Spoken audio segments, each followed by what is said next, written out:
I learned to breathe shallow at age 14. Deep breaths hurt too much after what Mom did, but Dad said we couldn't go to the hospital. The last questions he warned, helping me wrap an ace bandage around my chest. You know how your mother gets when she's stressed. She didn't mean it. I wanted to argue that throwing me against the kitchen counter hard enough to crack ribs wasn't an accident, but I stayed quiet. That's what we did in our house. Stay quiet. Keep the peace. Protect Mom's reputation as the beloved third-grade teacher at Lincoln Elementary. James, Dad whispered, using the gentle voice he always used after Mom's episodes. We just need to get through this rough patch. She's been under a lot of pressure at work. I nodded, wincing as the movement sent sharp pains through my side. Mom had been under pressure for as long as I could remember. Everything set her off: dishes in the sink, homework questions, the wrong tone of voice. Usually it was just screaming and throwing things. This time was different. What if something's really broken? I asked, trying to keep the fear out of my voice. Dad didn't like it when I showed weakness. Said it would only make Mom feel worse about what she'd done. We'll give it a few days, he replied, carefully adjusting the ice pack. Your mother feels terrible about what happened. She's been crying in her room for hours. Of course she was. Mom always cried after she hurt me. Then she'd make my favorite dinner, buy me something nice, and pretend nothing had happened. Dad called it her way of apologizing. I called it the cycle, but only in my head. School the next day was agony. Every movement, every breath, every time someone bumped into me in the crowded hallway sent waves of pain through my body. By third period, I was sweating and dizzy. James, are you all right? Mr. Rodriguez, my biology teacher, caught me as I swayed at my lab station. You look pale. I'm fine, I said automatically. Just tired. He frowned, not believing me. Mr. Rodriguez was different from other teachers. He noticed things, asked questions. Sometimes I wished he wouldn't. You're holding your side, he observed quietly, and you barely touch your lab equipment. That's not like you. I forced a smile. Pulled a muscle playing basketball, I lied. The same lie I'd been telling since freshman year whenever someone noticed my injuries. The bell rang, saving me from more questions. But as I gathered my books, Mr. Rodriguez placed a gentle hand on my shoulder. You know, he said casually, too casually, Dr. Thomas, the new school physician, is in today. He's really good with sports injuries. Maybe you should let him take a look. My heart started racing. We didn't do doctors in our family. Mom said they were nosy, always prying into private family matters. Dad said they were too expensive, though I knew that wasn't true. He was a successful accountant, and we had good insurance. I really need to get to my next class, I mumbled, trying to move past him. James. Mr. Rodriguez's voice stopped me. The nurse's office is doing free physical exams today. No appointment needed. No parents needed. I froze. No parents needed. The words echoed in my head. It's just a pulled muscle, I insisted weakly. Then you have nothing to worry about, he replied, writing me a hall pass. Better safe than sorry, right? I took the pass with trembling hands, knowing this moment would either save me or destroy everything. As I limped toward the nurse's office, I could feel the weight of secrets pressing against my broken ribs with every breath. What I didn't know then was that Dr. Thomas wouldn't just examine my injuries. He would become the first adult to refuse to look away. And his refusal to stay quiet would shatter my family's carefully constructed facade of normalcy forever. Sometimes salvation comes in the form of an X-ray and someone brave enough to ask the right questions. The nurse's office was quiet when I walked in, just the soft hum of fluorescent lights and the ticking of a wall clock. A man in a white coat was writing something in a folder. Dr. Thomas, I assumed. He looked up when I entered, and something in his expression made me want to turn and run. You must be James, he said, setting down his pen. Mr. Rodriguez called ahead. Of course he did. My hands started shaking harder. It's just a pulled muscle, I said quickly. I probably shouldn't waste your time. Let me be the judge of that, he replied, gesturing to the exam table. Can you lift your shirt for me? I hesitated. The bruises were still fresh, purple and angry against my skin. Once he saw them, there would be no going back. James, he said softly, whatever you show me stays between us. Unless. Unless what? Unless I see something that indicates you're in danger. His eyes met mine. Then I have a legal obligation to report it. My heart pounded. Even if I beg you not to. Even then, he stepped closer, his voice gentle but firm. Now, let me see what we're dealing with. Slowly, my hands shaking, I lifted my shirt. I heard his sharp intake of breath at the sight of my torso. The massive bruising along my right side, the obvious swelling, the awkward way my ribs protruded. Who did this to you, James? I fell. I whispered the familiar lie. Playing basketball. Dr. Thomas touched my side gently, his fingers probing the worst areas. Even that light pressure made me gasp. Basketball, he repeated, his tone making it clear he didn't believe me.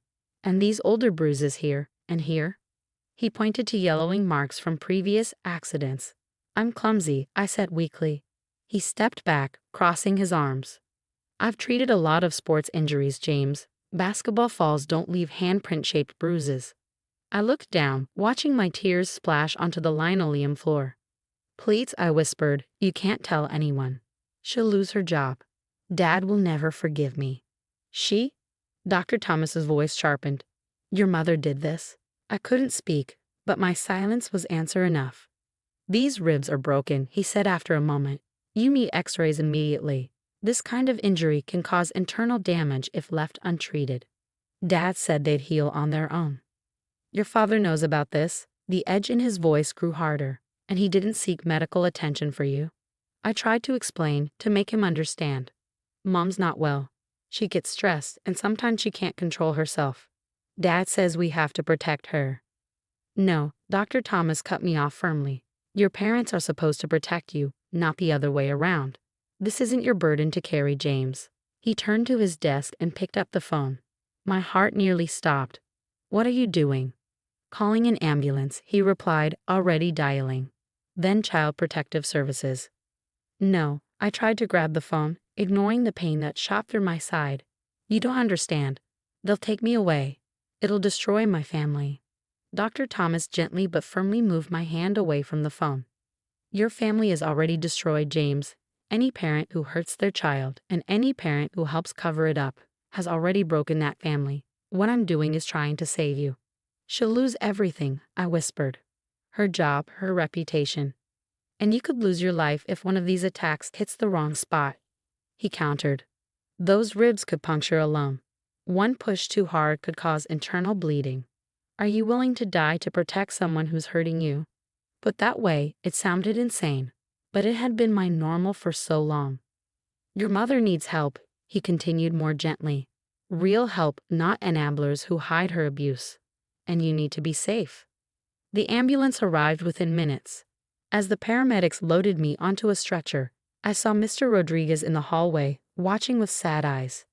He nodded at me, a silent confirmation that he'd known, that he'd engineered this moment of intervention. Dr. Thomas rode with me to the hospital. Your parents will be notified, he told me, but they won't be allowed to see you until CPS has evaluated the situation. You're safe now. I closed my eyes, feeling the weight of years of secrets finally lifting. I don't know how to be safe, I admitted. I only know how to be quiet. He squeezed my hand. Then it's time to learn something new, starting with using your voice. As the ambulance raced toward the hospital, I thought about Mom, probably teaching her class right now, handing out gold stars and making her students feel special. I thought about Dad, sitting in his office, pretending our home life was normal. Their carefully constructed facade was about to crumble, all because one doctor refused to look the other way. One doctor who decided my safety was more important than their secrets. For the first time in years, I took a deep breath. Despite the pain, despite the fear, despite everything, it was time to stop being quiet. Sometimes the bravest thing you can do is let someone help you. The hospital corridor erupted in chaos when my parents arrived. I could hear Mom's voice, that familiar mix of rage and desperate charm she used when trying to maintain control of a situation. There's been a terrible misunderstanding, she was saying, her teacher voice in full effect. My son is prone to exaggeration. We would never. Mrs. Carter, a firm voice interrupted. Dr. Thomas. The x-rays show 3 broken ribs and evidence of previous fractures that healed without medical attention. That's not exaggeration, that's abuse. How dare you? Mom's voice shifted, that terrifying edge I knew too well creeping in. I am a respected educator. This is ridiculous. Jane, please, Dad's voice, always trying to smooth things over. Let's just calm down and don't tell me to calm down. Our son is spreading lies about our family. Through my hospital room window, I could see the police officers stationed outside exchange glances. They'd seen this before. The denial, the attempts to control the narrative, the swift shift from charm to rage. A social worker named Ms. Reeves sat with me, documenting everything. She'd been gentle but thorough, photographing my injuries, taking my statement, asking about past incidents. The story poured out of me. Years of violence disguised as discipline, of injuries hidden beneath carefully chosen clothes, of a father who treated Band-Aids and ice packs like they could fix broken bones and broken trust. Your mother's teaching license has been suspended pending investigation, she told me quietly, and your father is facing charges for failure to protect and medical neglect. I should have felt guilty. Instead, I felt relieved. The door opened and Dr. Thomas entered with 2 detectives. Your parents are being taken to the station for questioning, he said. You don't have to see them. I want to, I heard myself say. Just Mom. Everyone exchanged concerned looks, but after a brief discussion, they agreed, with conditions. 2 officers would be present, and she couldn't come close to my bed. When Mom walked in, her face was tear-streaked but composed. She'd always been good at pulling herself together for an audience, but I could see the rage simmering beneath her careful mask. Jimmy, she said softly, using my childhood nickname. Baby, why are you doing this to us? To me? In the past, that tone would have broken me. Made me recant, apologize, do anything to make her happy. Not this time. Why did you do this to me? I asked, gesturing to my bandaged ribs. I was your son. You were supposed to protect me. I was disciplining you. You were being disrespectful. I asked about a B+ on your student's paper. I cut her off. That's why you threw me into the counter, because I questioned your grading. She flinched. One of the detectives made a note. You need help, Mom, I continued, my voice stronger than I'd ever heard it. Real help. Not Dad making excuses and covering up what you do. Not me staying quiet and taking it. You ungrateful. She started forward, but the officers stepped between us. The mask cracked completely, showing the fury beneath. After everything I've done for you, I gave you everything.